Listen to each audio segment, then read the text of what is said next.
Hola, buenos días. Vamos a dar comienzo aquí a el tema 2. En este vídeo además vamos a comentar y vamos a ver ejemplos de simplemente el servidor de nombres. ¿Vale? Entonces vamos a ello. Los objetivos de toda la sección, es decir, de todo el tema, es comprender cómo diferentes aplicaciones de red dan servicios a los usuarios, es entender el esquema de nombres usados en la Internet y entender además el funcionamiento de otros protocolos de aplicación como los que se usan en el correo electrónico, SNMP y NTP. Bien, entonces todos los protocolos de aplicación que vamos a comentar en este tema son estos de aquí, aunque en este vídeo nos vamos a centrar solo en el servicio de nombres o DNS, Domain Name Server. Vale, entonces el sistema de nombres de dominio se basa en un sistema jerárquico que permite asignar nombres a direcciones IP. ¿De acuerdo? Entonces basándose este sistema de nombres se basa en el concepto de dominio. ¿Vale? El concepto de dominio sirve para gestionar una base de datos distribuida que existe a lo largo y ancho de todo el globo, ¿vale? De tal forma que cualquier computador conectado a Internet puede realizar una consulta al DNS, al servicio de nombres, ¿vale? Entonces, las consultas son realizadas por los clientes a través de unas rutinas de resolución y las funciones resolver sirven para hacer peticiones e interpretar las respuestas de los servidores, ¿vale? Aquí tenemos los ejemplos de funciones que son getHostByName o getHostByAddress, ¿vale? Entonces, el sistema cliente-servidor DNS funciona como sigue: es un protocolo de aplicación, que es el DNS, que estaría por encima de la capa de transporte, es decir, el DNS podría utilizar TCP pero no lo utiliza, ¿vale? Es un protocolo de aplicación que utiliza solo UDP, como vemos aquí en este esquema, ¿vale?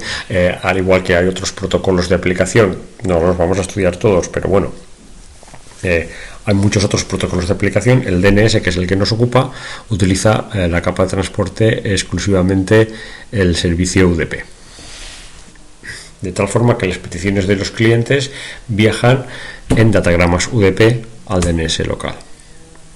¿De acuerdo? Entonces aquí vamos a ver un ejemplo de cómo se realizaría la petición de cualquier cliente a cualquier servidor DNS. ¿De acuerdo? Entonces, todas las redes, cada red, cada grupo autónomo tendrá su servidor de nombres, ¿vale? Entonces el servidor de nombres tendrá una parte o guardará una parte de la base de datos con todos los nombres de todos los computadores que existen en el mundo, ¿vale? Entonces el sistema cliente-servidor funcionaría como sigue. Imaginemos que, en primer lugar, el cliente de nuestro servidor de Internet, de nuestro ISP, de nuestro Internet Service Provider, quiere conectarse o abrir el navegador en vuestra casa, abrís el navegador y queréis entrar en la página www.v.es.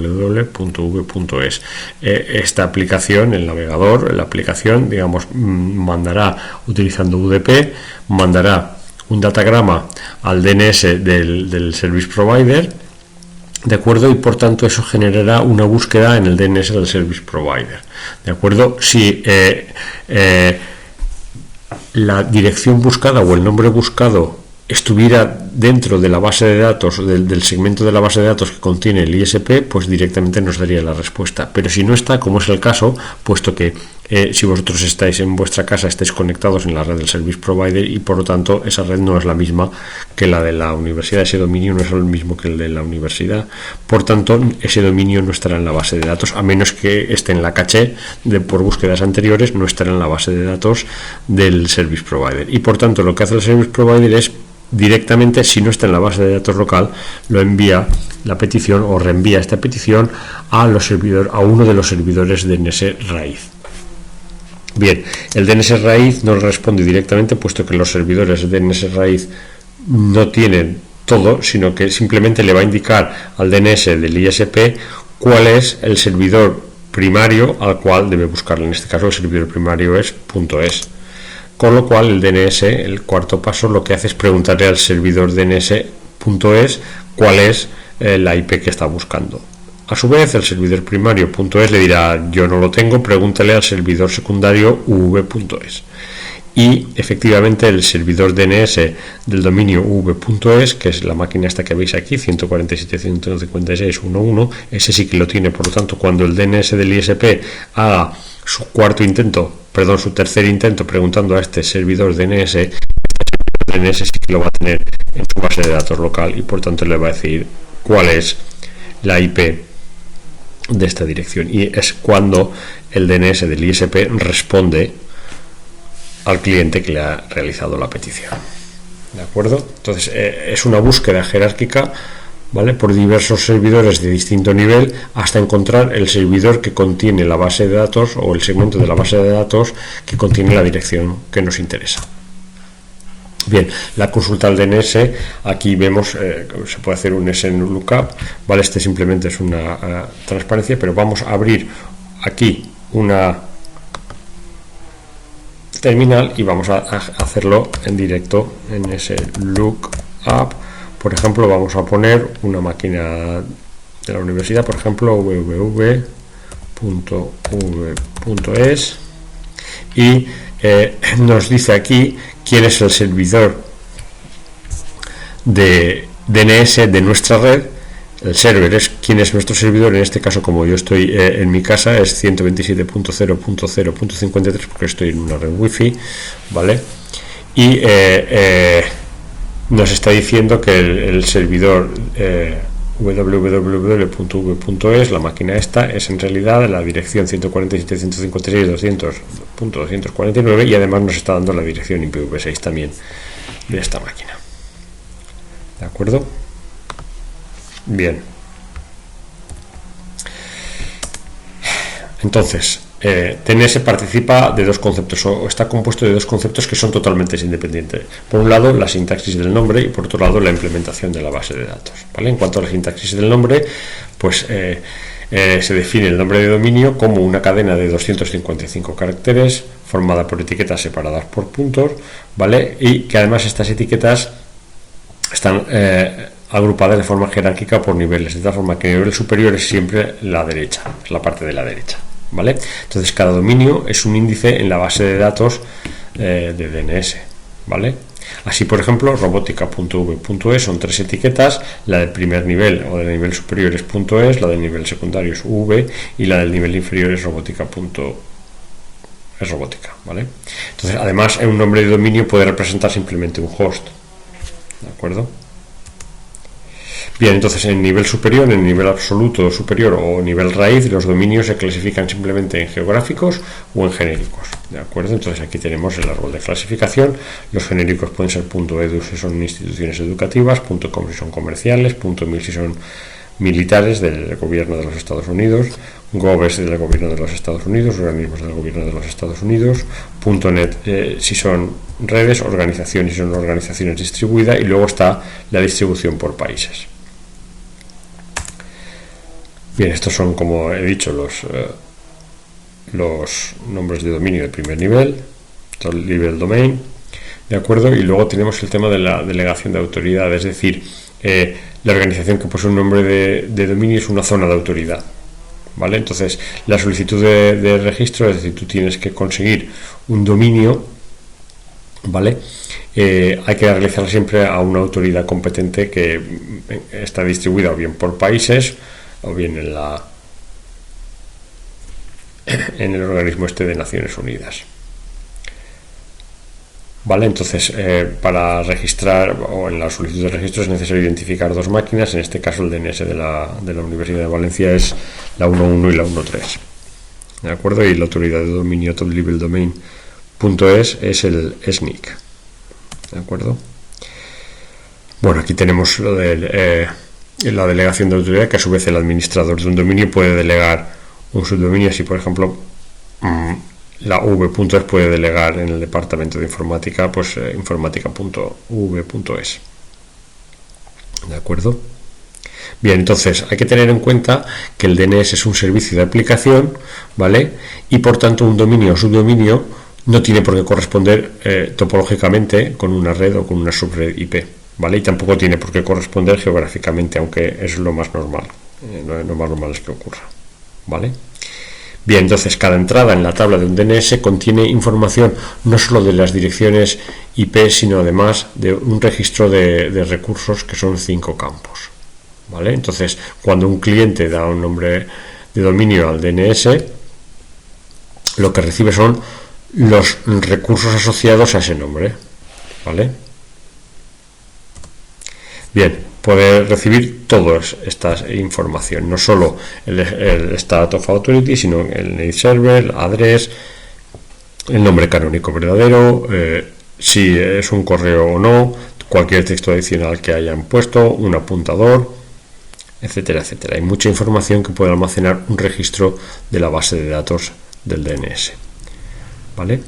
Bien, empezamos por el principio, que es el Status Authority, es digamos información sobre el propio sistema de DNS, ¿vale? Entonces, por ejemplo, si nosotros ejecutamos el comando host-c mayúscula v.es, nos podría salir este tipo de cosas, ¿vale? Vamos a ver qué ocurre cuando hacemos algo así. Host-c v.es, un momento, que lo había puesto más, hay un espacio que se me ha metido, ¿vale? Aquí tenemos esto. En este caso tenemos algo muy parecido a lo que nos sale en la transparencia tipo, ¿vale? Lo que pasa es que ahora el contacto no es root, sino que ahora lo llaman hostmaster.v.es, y aquí tenemos pues todos los campos, el resto de campos son iguales. Este resto de campos pues nos dice cuándo es la actualización de esta base de datos que tenemos aquí, cuándo fue la última actualización, cuánto es el tiempo de actualización, el tiempo de espera de reintentos de un DNS esclavo, etcétera, etcétera. Lo tenéis todo en la página de notas. Son diversos parámetros que nos van a gestionar, digamos, los tiempos máximos y el ritmo de actualización de esa base de datos en ese servidor. ¿De acuerdo? Bien, fijaros que aquí tenemos diversas máquinas, ¿vale? Cuando nos salen las respuestas, tanto en la transparencia como aquí en la realidad, nos han salido diversas direcciones IP. Esto es porque el servidor de nombres, obviamente una única máquina no daría abasto a una red tan grande como la nuestra, y hay un servidor de nombres que está, digamos, duplicado o multiplicado, lo que se llama los mirror red de servers. Bien, si nosotros en lugar del host -c hacemos el host -a, nos podría salir información sobre todo el sistema de base de datos, ¿vale? Donde nos dirían, por ejemplo, cuál es la máquina del State of Authority, cuál es el servidor de correo, el name server, etcétera, etcétera, ¿vale? Si lo hacemos en la realidad, veremos que desgraciadamente estas respuestas son bastante más cortas. Por ejemplo, vamos a hacer host -a, ahora vamos a ir al dominio upv.es, que es de la Universidad Politécnica, ¿vale? Entonces, pues bueno, simplemente nos dice que estas son las máquinas, que son los name servers, y si lo hacemos, por ejemplo, del dominio de la universidad nuestra, pues tenemos bastante más información, ¿vale? Como veis, también nos sale quiénes son los name servers, tenemos 2 servidores de correo, etcétera, etcétera. Vale, aquí tenemos muchísima más información de la que nos sale en la transparencia. Bien, dejo como ejercicio en este caso, pues que miréis qué significa todas estas cosas que nos van saliendo. Yo sé que esto para vosotros es mucha información, pero en la página, en la internet, podéis ver, simplemente tecleando cualquiera de estas palabras clave, pues qué significa o qué son cuando nos aparece en una consulta al DNS. Vale, entonces, ¿cómo se implementa la base de datos del DNS? Los servidores DNS solo tienen información completa de una zona de autoridad, ¿vale? Es decir, tienen solo un segmento de esa base de datos, porque claro, ningún servidor de nombres podría contener la base de datos de todos los ordenadores del mundo. Entonces, lo que sí que es necesario es que una zona de autoridad abarque al menos un dominio, ¿vale? Ese dominio puede incluir dominios de nivel inferior, ¿vale? Y, como dice aquí, tendrán normalmente un servidor de nombres primario, ¿Vale? Entonces estos dominios de nivel inferior pueden delegarse en otros servidores locales, que serían servidores secundarios, ¿vale? O sea, servidores de menor nivel que el servidor primario del dominio. ¿De acuerdo? De tal forma que el DNS es un sistema jerárquico de bases de datos, ¿vale? O de segmentos de base de datos, y según las características de la zona, los servidores DNS se podrían clasificar en servidores primarios, servidores secundarios, servidores maestros o servidores locales.